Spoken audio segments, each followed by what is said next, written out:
हमारी दुनिया रहस्यों से भरी पड़ी है, जिसके चलते कई बार हम अपनी आंखों देखी चीजों पर भी यकीन नहीं कर पाते हैं। इसी तरह का एक रहस्य था अंटार्कटिका में ग्लेशियर से बहने वाला खूनी झरना, जहां हम झील, नदी या समंदर में सफेद पानी या कलरलेस पानी देखते हैं, वहीं पूर्वी अंटार्कटिका के विक्टोरिया लैंड पर टेलर ग्लेशियर से वैज्ञानिकों ने लाल रंग का बहता झरना देखा था। ये आज भी है। दरअसल टेलर ग्लेशियर से ये खून का झरना सदियों से बह रहा है। सबसे पहले साल 1911 में ब्रिटिश खोजकर्ता थॉमस ग्रिफिथ टेलर ने खून के झरने को देखा था। उन्हीं के नाम पर इसका नाम रख दिया गया टेलर ग्लेशियर। पहले तो थॉमस और उनके साथियों ने इसे लाल रंग वाली एल्गी यानी शैवाल समझा था, लेकिन जब अन्य वैज्ञानिकों ने इस रहस्य को जानने की कोशिश की तो पता चला कि ये मान्यता गलत है। जिसके बाद दूसरी संभावना इस बात की जताई गई कि नीचे दूसरी दुनिया के जीव हो सकते हैं। इसके बाद साल 1960 में वैज्ञानिकों को पता चला कि ग्लेशियर के नीचे लौह लवण यानी फेरिक हाइड्रोक्साइड मौजूद है। इसके चलते पानी लाल होकर निकल रहा है। फिर साल 2009 में हुई स्टडी से एक और चौंकाने वाला खुलासा हुआ। पता ये चला कि इस ग्लेशियर के नीचे सूक्ष्म जीव हैं और उनके कारण ये पानी लाल हो रहा है।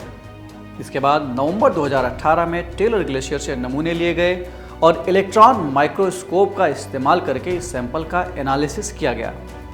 तब जाकर इसके निकलने की असली वजह पता चल पाई, जो कि आज पता चला है। इसकी तस्वीरों को देखकर वैज्ञानिकों को पता चला कि ये पानी असल में छोटे नैनोस्फीयर थे, जिसमें आयरन के अलावा बहुत सारे अलग अलग तत्व एलिमेंट्स भरे हुए थे और ये नैनोस्फीयर प्राचीन रोगाणुओं से जुड़े हैं, जो मनुष्य के लाल रक्त कोशिकाओं यानी रेड ब्लड सेल्स आरबीसी के 100वें हिस्से के बराबर होते हैं।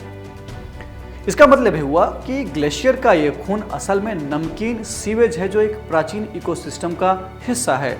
दरअसल ये दुर्लभ सब ग्लेशियल इकोसिस्टम वाले एक बैक्टीरिया के रहने की जगह है, और बैक्टीरिया ऐसी जगह जिंदा है जहां ऑक्सीजन नहीं है।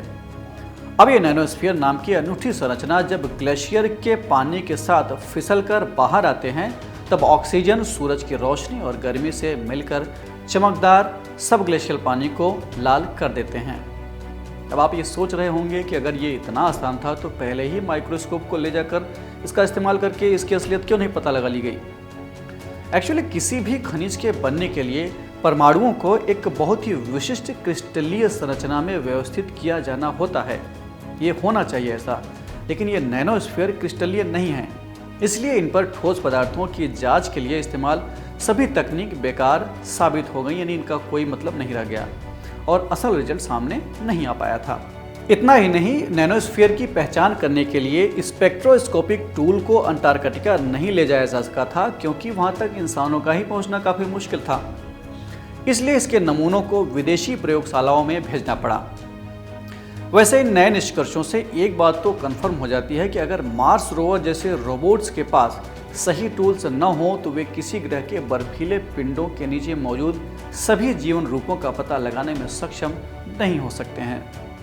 खैर, इस एपिसोड में इतना ही। हम फिर मिलेंगे एक नए कार्यक्रम के साथ। तब तक के लिए आप जमकर पढ़ते रहिए और बढ़ते रहिए। हमें दीजिए इजाज़त। नमस्कार।